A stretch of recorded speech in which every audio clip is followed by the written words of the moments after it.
this is not for you. I got it! When I first heard about Dave being trapped in a maze... 1, 2, 3, 4! I built a labyrinth. Can you believe it? Dave is trapped in a cardboard maze in his living room and he can't get out. Welcome to Dave Made a Minute, the podcast where a whole bunch of us are exploring the film Dave Made a Maze 1 minute at a time. The twist. Many of the participants have never seen the film. Some don't even know what film they're sampling. They get their minutes and they tackle them as they see fit. Here's your host from the Groundhog Day Project and Michael Myers Minute, Robert Black. Minute 37. Gordon fronts for the camera and Dave wants to keep going. To tackle Minute 37, we have Robert Black of the Groundhog Day Project. You come home, there's a giant maze in your living room. You're like, what the? There's a giant maze in my living room. I've heard of people rearranging the furniture, but this is wackadoodle crazy. Give me a sense of that. This doesn't make any sense. Is that a problem? Did you promise to myself? But solutions, no problem. It's like a fucking cocktail party in here. If I get a few words from you before you go. Dave did not make a maze. Let me explain. No, there's too much. Let me sum up. In all these various minutes covered by various podcasters, some elements have been left aside. A little bit of the bystander effect, I think, and participants being a little too Gordon and not enough Dave. You'll get that later. Notably, I don't think anyone has really talked about the labyrinth, or the Minotaur, as they exist in Greek myth. The Minotaur is basically the queen's bastard, banished by the king and confined to the labyrinth. Let me backtrack. Minos wanted the Cretan throne, and he prayed to Poseidon for a gift that would prove him worthy. Poseidon gave him a white bull, and Minos was supposed to sacrifice the bull to him. Which seems like a weird setup, makes Poseidon seem a little bloodthirsty. He should have just demanded that Minos sacrifice his firstborn son or something, that's more godly.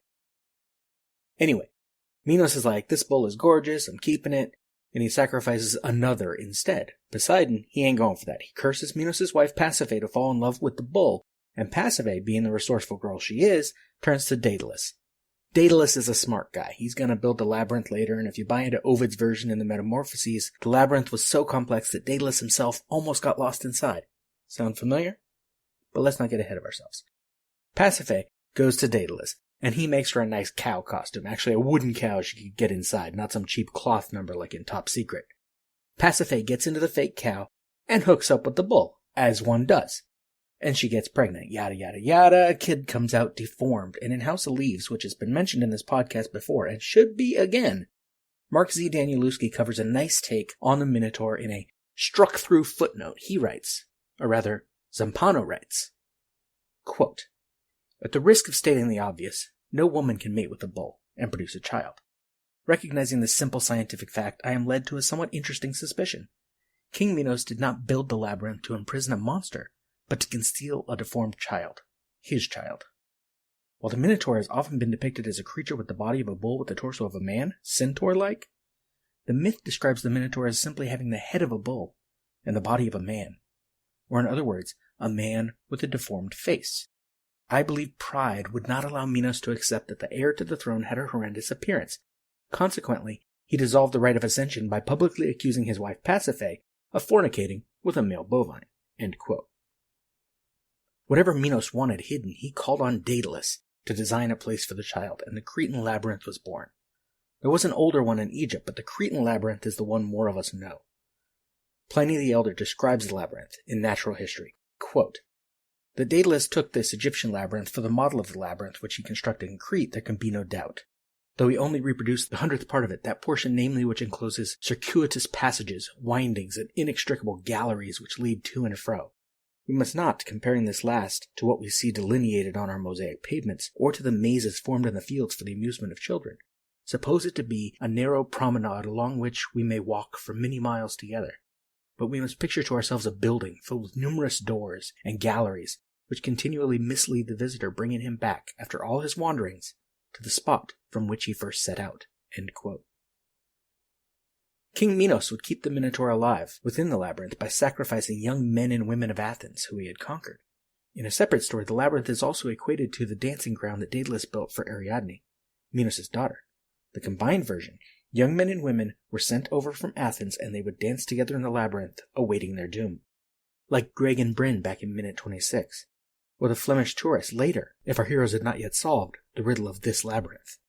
Dave's maze is influenced by more than just myth, though. To get ahead of ourselves for a moment, in minute 52, Dave will suggest, a la Return of the Jedi, in my mind anyway, quote, "Traditionally, if there's like a structural weakness, it would be at the center," end quote.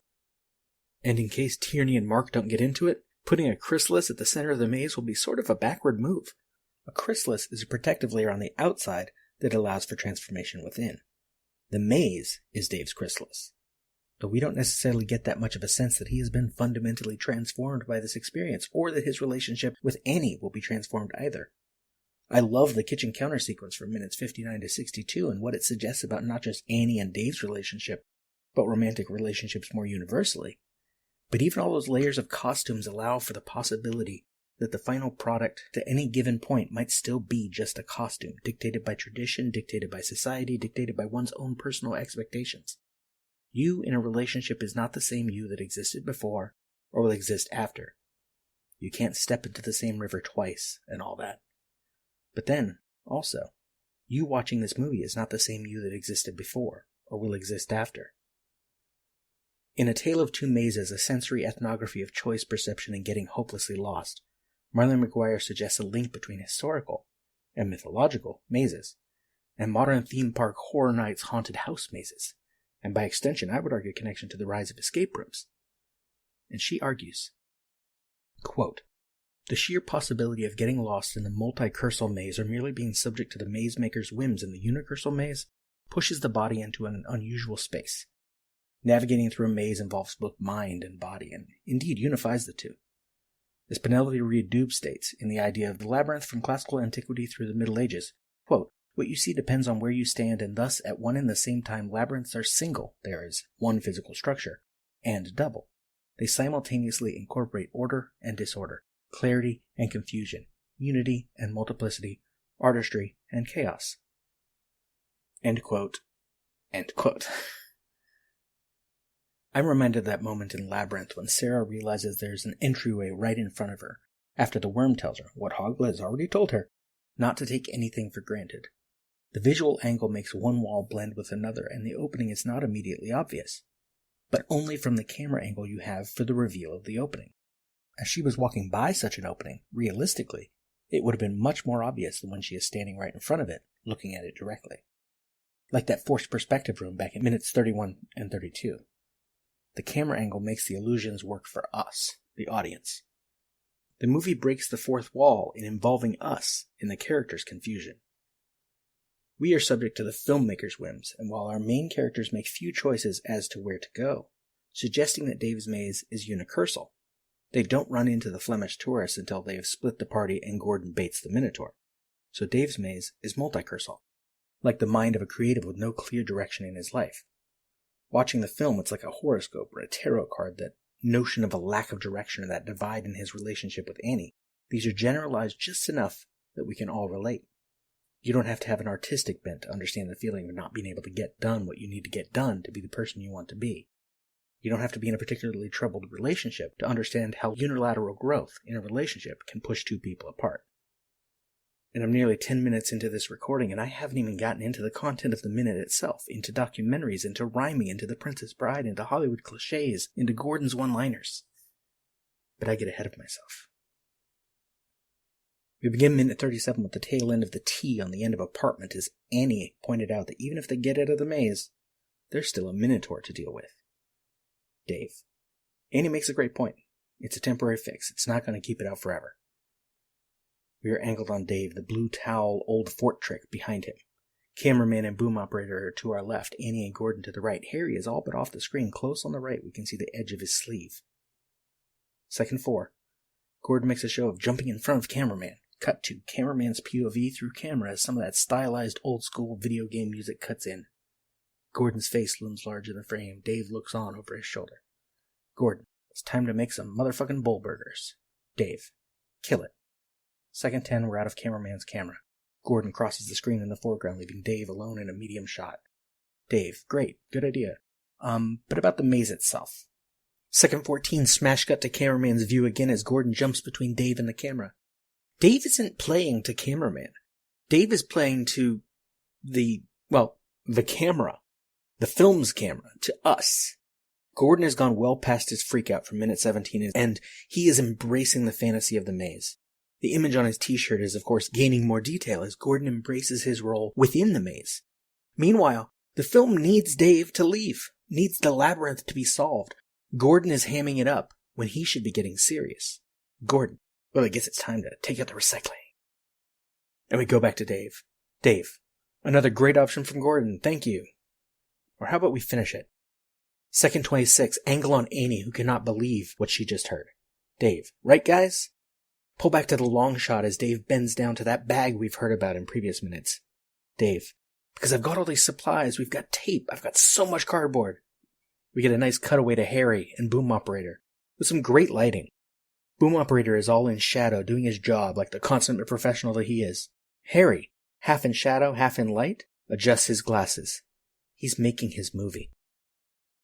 And I find myself pulled toward They Shoot Movies, Don't They? The Making of Mirage, where director Tom Paulson gets so stuck in getting his movie made that his life starts to unravel. And he's talking to the documentarians following him at one point, and rather soberly points out that no matter what happens with his life, with his film, they get their movie. And as Harry adjusts his glasses, I also hear in the back of my movie-going brain Harry's inner monologue in the voice of Ivan Drago. If he dies, he dies. Annie. Dave, we are not building more. Gordon. Yeah, this sounds like work. I have a feeling that is not Annie's reasoning. Dave. It is work, but think about the reward. Annie. Dave. Dave. No, you don't understand. Instead of trying to defeat the maze, we've got to complete the maze. The Princess Bride is where this scene takes me now. Random bits of rhyming in a situation that doesn't call for it. Something this movie does so well. Mediate the drama and the horror with silliness. Jane loses her head and we get red yarn and streamers. Greg gets impaled and we get spray string. This is, as far as anyone who isn't Dave knows, a life or death situation. It's debatable if he gets it at all at this point. He learned last minute that people have died, but he saw none of those deaths. He has had a hand transformed into cardboard. And that's a spoiler for minute 43. He's still got a glove covering that hand in this minute. But he might as well be a child playing at fantasy, rather than a 30-year-old. Remember, back in minute 3, the animated opening credits, the titular activity came right after Dave glanced at his ant farm, which we never see in any live-action scene, by the way. A little aside, because this is how my mind works when researching stuff, the first ant farm, or formicarium, was exhibited at the Exposition Universelle in Paris in 1900 by entomologist and polymath Charles Genet. He never got a patent on it, but it did earn him a promotion to Chevalier of the Legion of Honor. So he had that going for him.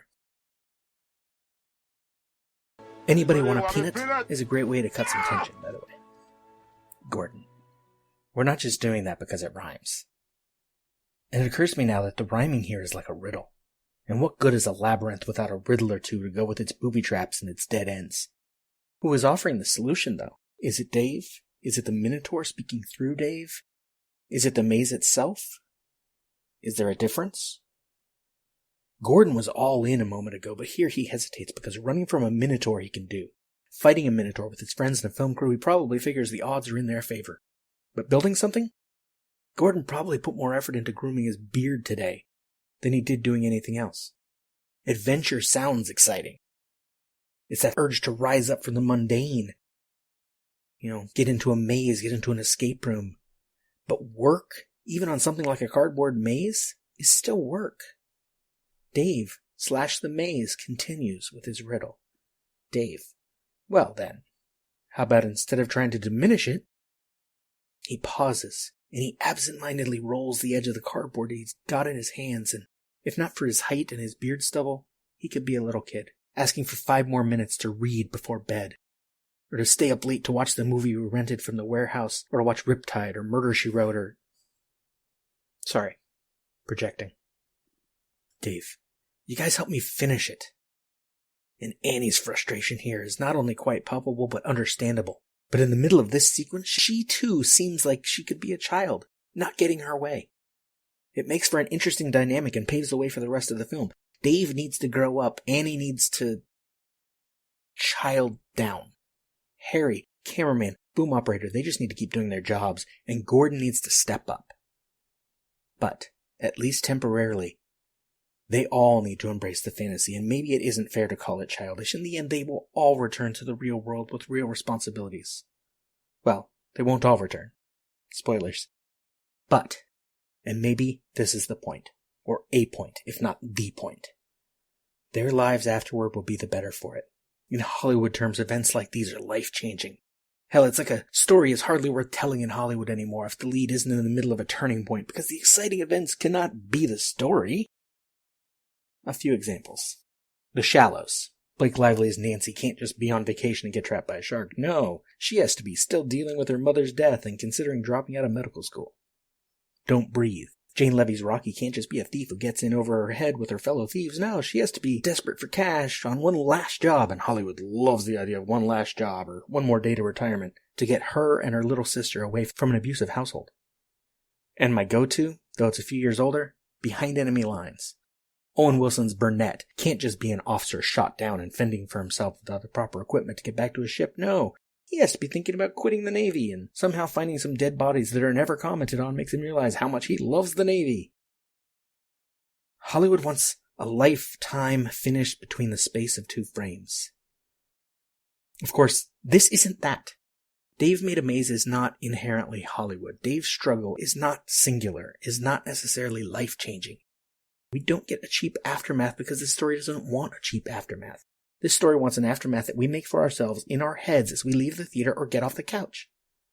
As Ruby Dahl writes of the house on Ash Tree Lane in House of Leaves, quote, "The house, the halls, and the rooms all become the self, collapsing, expanding, tilting, closing, but always in perfect relation to the mental state of the individual," end quote. Film works the same. Dave Made a Maze works the same. Gordon steps up. Sort of. And only half-heartedly. Gordon. How about instead of rhyming? He pauses. Cut to Dave. Back to Gordon. And you know, it's not like Gordon had something better to do today. Gordon. Fine whining. Annie starts to reject all this. Annie. No, guys. And the minute ends. This minute is grounded in fantasy, grounded in myth, but hints at so many real beats when it comes to relationships, when it comes to creativity, when it comes to finding fun in the everyday. And then there's Harry and cameraman and boom operator recording it for a different level of reality and occasionally reminding us that what we're seeing is not real. The characters are not really in any danger. They are actors playing parts. Ceci n'est pas un pipe. But as a published communication scholar, I gotta point out that parasocial relationships, our connections to fictional characters, are healthy. And as folklorist Jan Harold Brumbitt often says, the truth never gets in the way of a good story. Or take it the other way. A good story never gets in the way of the truth. Every time this movie puts something between us and the reality of the situation, for me at least, it makes it feel even more real. I am reminded finally, before I go, of Scott McCloud's Understanding Comics, when he writes, specifically regarding cartooning, quote, "As we continue to abstract and simplify our image, we are moving further away from the real face of the photo. And when we abstract an image through cartooning, and I would add filmmaking, we're not so much eliminating details as we are focusing on specific details. By stripping down an image to its essential meaning, an artist can amplify that meaning in a way that realistic art can't." End quote. Among the many reviews I've read of Dave Made a Maze, only one that I can recall suggests that the lack of explanation is a negative. The lack of explanation, the refusal to some specificity. We have characters that are credited as cameraman and boom operator. We have Flemish tourists picnicking in a cardboard labyrinth, and at some point you have to see that the less real it seems at a glance, the more real its details are. Some people in our lives are better identified by title than by name. Identified by their role because they play their part, maybe we never know any more about them than that. Some people are just passers-by, tourists, living their lives oblivious to the dangers and goings-on around them. That is life. And I'll leave you with this. Only historians will ever know just how much closer to reality this motion picture has brought us all. And then I could probably disarm all the traps, and then we could finish this maze. Who is with me? That was me, Robert Black of Michael Myers Minute, taking on minute 38 of Dave Made a Maze. I will be back next time on Dave Made a Minute, taking on minute 39. I will try not to be so wordy. Thank you for listening to Dave Made a Minute. Intro dialogue snippets were taken from Dave Made a Maze, directed by Bill Watterson, written by Bill Watterson and Steve Sears, and produced by John Charles Meyer. Intro music is Diversion by The Equals, featured in the film Dave Made a Maze, and Life Cycle of a Match by Parvis Decree. Outro music is Leaving This God-Forsaken Place and Her Presence is Strong Here by Parvis Decree. Dave Made a Minute is a production of Lemming Drop Studio and all other featured podcast producers. You can find more content at lemmingdrops.com. Check us out on Twitter, Facebook, and Instagram at Dave Made a Minute. If you like what you hear, throw us a rating and review on your podcatcher of choice, and check out all of the participants' other shows to spread the love around. Again, thank you for listening. As long as we're all working together, this is going to be fine. It's going to be great. I need you to notify the families of everyone who died here today. Totally. Wait, what?